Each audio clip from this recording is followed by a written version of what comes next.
සුබ දවසක් ඔයාලා සියලු දෙනාටම. මගේ channel එකත් එක්ක එකතු වෙලා ඉන්න ඔයාලා සියලු දෙනාම ආදරයෙන් පිළිගන්නවා. කොහොමද ඔයාලට? අමතක නොකර මාව subscribe කරන්න. වීඩියෝ දාපු ගමන් notification ගෙන්න ගන්න bell icon එකත් press කරලා තියාගන්න. අදත් මං ඔයාලට රසරහසක් අරන් ආවා. බලවඳ මං කොහොමද හිතුණු ගමන් ඉක්මනින් පුළුන් වගේ බටර් කේක් හදාගන්න කියලා. එන්නකෝ කිලෝ එකක කේක් එකක් හදන්න අවශ්‍ය මොනවද කියලා බලන්න.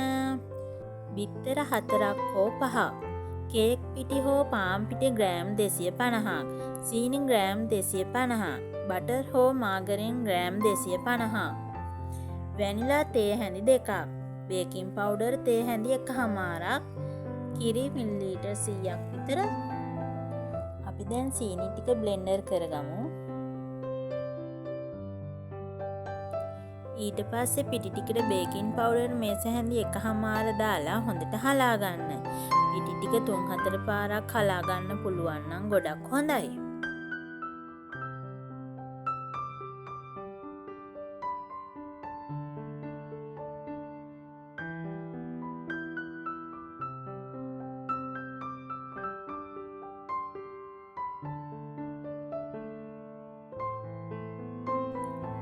හරි, දැන් අපි බටර් ටිකයි සීනි ටිකයි එකට දාලා හොඳට බීට් කරගමු. මේ බටර් ටික ක්‍රීම් ගතියක් එනකන් හොඳට බීට් කරගන්න ඕනේ. විනාඩි 3ක් වගේ බීට් කරගන්න.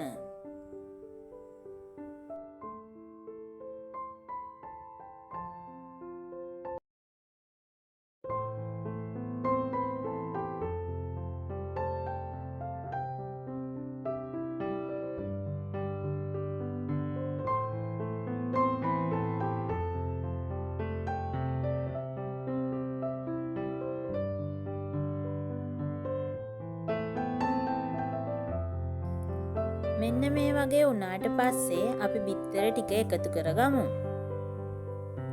බිත්තර එක බැගින් දාලා බීට් කරගන්න. ඔක්කොම බිත්තර එකපාර දාලා බීට් කරගන්න එපා. එක බිත්තරයක් දාලා විනාඩියක් වගේ බීට් කරගන්න.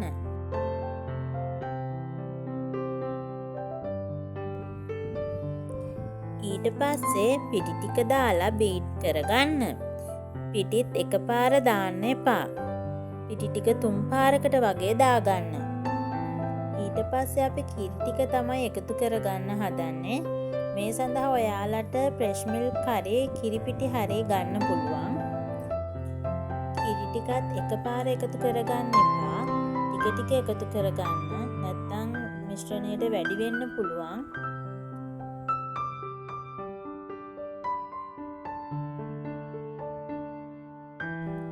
අවසානයේට වැනිලා තේ හැඳි 2ක් දාලා හොඳින් බීට් කරගන්න. ක්‍රීම් ගතියට එනකම් බීට් කරගන්න ඕනේ.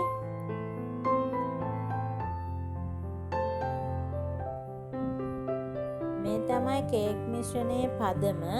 කේක් මිශ්‍රණය මේ විදිහට කැඩි කැඩේ වැටෙන්න ඕනේ. මේ විදිහට කැඩි කැඩි වැටෙන්නේ නැත්නම් ඔයාලා තව කිරි ටිකක් දාලා බීට් කරගන්න. මිශ්‍රණය බීට් වෙන තරමට තමයි කේක් එක සොෆ්ට් වෙන්නේ. හරි, දැන් අපි මේ මිශ්‍රණය කේක් තැටියට දාගමු. කිලෝ එකක කේක් තැටියක් මේ සඳහා ඕන කරනවා. මේ තැටිය අපි කලින් සූදානම් කරගන්න ඕනි. කේක් තැටියට බටර් ගාලා පාච්මන්ට් පේපර් එලලා තියාගන්න. ඒ වගේම තමයි oven එකත් මිශ්‍රණය හදලා ඉවර වෙන්න විනාඩි 10කට කලින් free heat වෙන්න ගහලා තියන්න. මිශ්‍රණය ඩබල් ටැප් කරගෙන oven එකට දාගන්න. සෙල්සියස් අංශක 160 උෂ්ණත්වයේ විනාඩි 40ක් තමයි මම දාගත්තේ. එක එක oven වල මේ වෙලාව වෙනස් වෙන්න පුළුවන්. ඒ නිසා විනාඩි 30කින් විතර බලන්න. කේක් එකේ උඩ රන්වන් දූරු පැහැයට ඇවිත් නම් oven එක ඇරලා කේක් එකට ටූත් පික් එකක් ඇනලා බලන්න. ටූත් පික් එකේ මිශ්‍රණය ගෑවෙන්නේ නැත්නම් එළියට අරගන්න. කේක් එක එළියට අරන් නිවෙන්න තියන්න. දැන්ම කපන්න එපා. උඩ ටික ගැලවෙන්න බලනවා. දැන් අපේ කේක් එක හරි.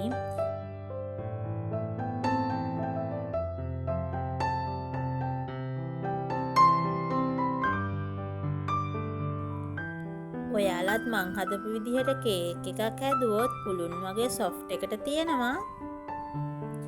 එහෙනම් මෙදා සැරේ සිංහල අවුරුද්දට වරදින්න නැතුව හරියටම බටර් කේක් එකක් හදාගන්න. මාව සබ්ස්ක්‍රයිබ් කරන්න. ආයෙ වීඩියෝ එකකින් සඳට ඔයාලව හම්බෙන්න එන්නම්.